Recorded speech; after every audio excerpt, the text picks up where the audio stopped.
결코 우리가 도달할 수 없는 점수다. 그런 생각하지 마세요.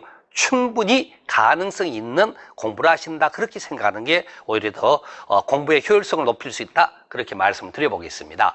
이렇게 해서 이제 부동산 공법이라는 구성을 여러분이 말씀을 드렸고요. 여러분들 그 교재를 보시게 되면은요. 교재를 보시게 되면은 거기 교재 1페이지 한번 봐보세요. 지금 여러분들 그 부동산 공법의 서론이라고 되어 있는 부분은 뭐 시험과는 무관하다고 아셔도 좋습니다. 그렇지만 이제 공부를 할 때 이제 기본 베이스에 깔리는 것들 몇 가지가 있어서 거기 이제 정리를 했던 건데, 거기 보시면은 부동산 공법이란 부동산에 관한 그렇게 돼 있죠.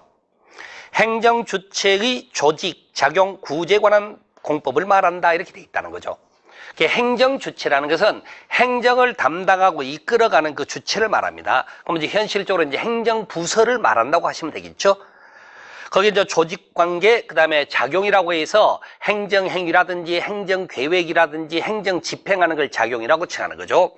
그리고 이제 여러 가지 제한을 하기 때문에 제한의 내용은 침해가 발생할 수 있고 침해가 있으면 구제가 또 필요하다는 얘기입니다. 바로 이제 그런 것에 관한 법률을 모아서 부동산 공법이구나라고 칭한다고 이해하시면 되겠죠. 그래서 거기 이제 세분에서 써놨네요. 1번을 보니까 부동산에 관한 법이다. 아까 말씀드렸죠? 2번은 공법이다라고 되는 거죠. 그래서 거기 보면은 공법과 사법의 구별 관계. 그래서 공법은 주로 이제 공공복리를 강조하는 내용을 가지고 있는 게 많고, 사법은 사적 자치의 원칙이라고 그러죠. 사적 자치의 원칙을 바탕으로 해서 구성을 두고 있구나라고 이해하시며, 세 번째 여러 가지 이제 행정 주체의 자체적인 조직, 작용, 구제에 관한 법이다 이렇게 돼 있다는 거죠. 그러면 여러분들이 여기서 이제 먼저 그 내용 중에서 오른쪽으로 넘어가 보세요. 이 페이지를 보시게 되면은 거기 부동산 공법의 내용이라고 돼 있죠. 첫 번째 행정조직법의 구성을 가지고 있습니다. 그럼 여기 한번 봐보시겠습니다. 행정조직의 체계라고 그래서 우리가 이제 중앙행정기관이라는 게 있죠. 중앙행정기관 복잡하게 받아들이지 마시고 전국을 대상으로 해서 뭔가 행정행위를 펼 수 있는 기관을 중앙행정기관이라고 그럽니다. 그러면서 그 기관의 장을 보통 장관이라는 말을 쓰게 되죠. 그래서 국토교통부가 있고 국토교통부 장관이 있고 이렇게. 그러면서 지금은 이제 지방자치시대라고 그러죠. 지방자치는 구성을 광역자치단체와 기초자치단체로 구성을 하고 있습니다. 기초자치단체가 여러 개 모여서 실은 광역자치단체를 구성하는 거죠. 이때 이 광역자치단체를 우리가 시도라고 칭하고 그에 따른 책임자를 시도지사 그렇게 부르는 거예요. 시도지사 그렇게 부르는 거죠. 그러면서 기초자치단체를 시군구라고 칭하고 그에 대한 책임자를 시장, 군수, 구청장 그렇게 부르고 있습니다. 그러면서 나름대로 서열이라고 이해하셔도 좋습니다.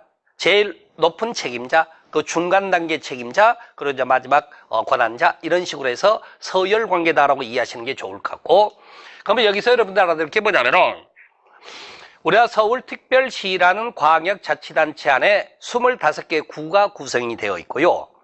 그 다음에 6대 광역시가 있죠. 그 안에 구와 군으로 구성되어 있습니다. 인천에 구도 있지만 인천광역시 안에 강화군이라는 군도 있어요.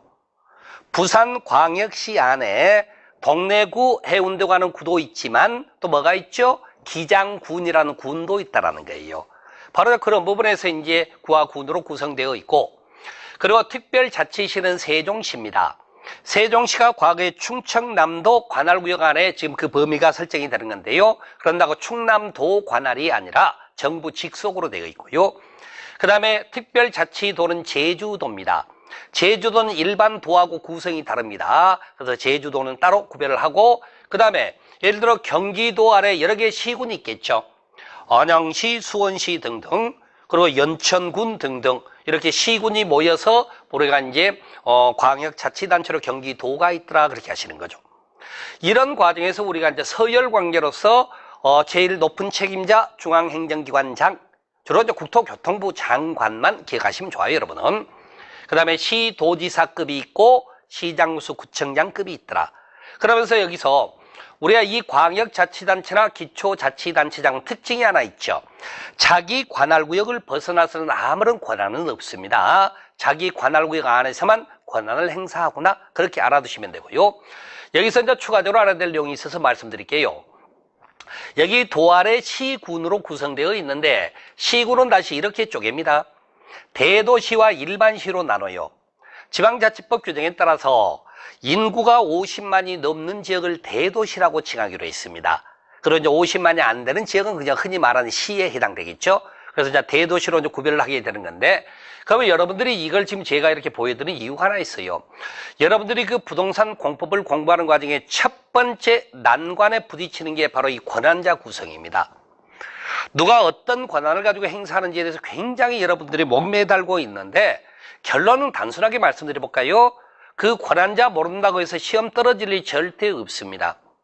제가 그렇게 표현한 이유는 이 권한자들이 시험에 나오는 건 맞지만 그 권한자가 틀려서 답이 되는 경우는 1년에 한 문제, 두 문제 있을까 말까 그래요. 근데 그것을 왜 그렇게 못 외워서 힘들어 하십니까? 당연히 우리 법률상의 각각의 권한자가 다 규정이 되어 있는 것 뿐이에요. 그러면 그 규정된 것을 여러분이 단순하게 받아들이면 돼요. 아, 이건 누가 행사하는 권한이구나, 이런 형태로까지만. 꼭 그걸 알아야만 된다라고 하는 강박관념은 갖지 않으셔도 좋다. 미리 말씀을 좀 드려볼게요. 그런 과정에 단어를 가지고 제가 설명을 드리겠습니다. 앞으로 여러분이 교재를 보는 과정에 시도지사 또는 대도시시장이라는 단어가 나옵니다. 시도지사는 광역자치단체장이고 대도시시장은 실은 기초자치단체장입니다. 서열이 분명히 다릅니다. 그럼에도 불구하고 항상 권한행사라는 과정에서는 시도지사 또는 대도시장 이렇게 나온다는 거죠. 그렇게 구성한 이유가 있어요. 자, 봅시다. 우리가 지금 울산광역시나 광주광역시 인구가 100만에서 한 150만 그 정도 될 겁니다. 그 이상이 된다 그 말이죠. 150만 이하로서 그 정도 되는 거 제가 알고 있어요.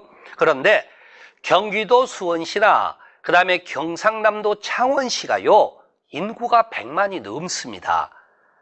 그런데 경기도 수원시나 경상도 창원시 같은 경우는 기초자치단체로 분류가 돼 있어요. 그리고 좀 기분이 좀 언짢으신 모양이야 그분들이. 인구가 100만이 넘음에도 불구하고 서열이 제일 밑이라서. 바로 그런 것들 부분에서 지금까지는 도지사가 행사했던 권한들 중에서 그 대상 지역이 인구 50만이 넘는 대도시라면 대도시 시장이 직접 권한을 행사할 수 있도록 법을 바꾼 거예요. 그래서 여러분들이 앞으로 공부하는 과정에 항상 시도지사 또는 대도시장이 나온다는 표현의 의미는 기본 권한은 광역자치단체장인 시도지사 권한인 건 맞지만 그 법 적용의 대상 지역이 대도시라면 그때 한해서만큼은 대도시장이 권한을 행사하거나 그렇게 이해하시면 되겠습니다. 바로 그것을 말씀을 드리게 됐고, 그 다음에 이제 두 번째는 우리가 기초자치단체의 하부 행정기관이라는 게 있게 되는 거죠.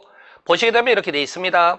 특자시 밑에 세종시를 말하는 거죠. 보시게 되면 읍면동으로 구성되어 있어요. 그 다음에 특자도라고 그러죠. 특자도. 제주도 아래는 제주시와 서귀포시가 있는데 제주시와 서귀포시는 여러분이 알고 계시는 일반시하고는 다릅니다. 일반시하고 달라요. 무엇이 다르냐면은 일반시는요, 우리가 도 아래에 있는 일반시는 주민의 직접 선거에서 선출되는 시장님이 계셔서 자치권이란 게 인정이 됩니다. 그런데 제주시장님과 서귀포시장님은 제주시민이나 서귀포시민이 직접 선출 안 합니다. 그러니까 그분들은 자치권이란 게 부여받지 못해요. 행정 권한을 위임받아서 행사는 행정시장일 뿐이다라는 겁니다. 그러면 여기서 여러분들 이걸 한번 봐보실랍니까? 우리가 여기 보시는 바대로 시도지사가 대도시장이라고 그랬죠.